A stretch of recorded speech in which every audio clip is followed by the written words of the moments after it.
Hey, it's Annie with your latest tech update. What's the one business tool you'd be most upset to lose? For many businesses, that would be Teams.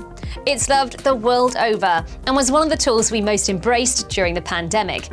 Now, 270 million people use it every month. Microsoft keeps making Teams better and better for communication, collaboration, and productivity. Here are 3 updates we're looking forward to. First off, later this month, when you change the name of a Teams channel, the name of its corresponding SharePoint folder will also change to match it. And that'll stop you wasting time trying to remember what it used to be called. Then in June, 2 exciting new features will launch. The first will improve Teams calls that you make from your browser, rather than the Teams app. It should be the same experience with the same features in both. And you'll be able to have a new Chat with Self feature. You'll be able to send notes, messages, files, and images to yourself. What Teams updates would you like to see next?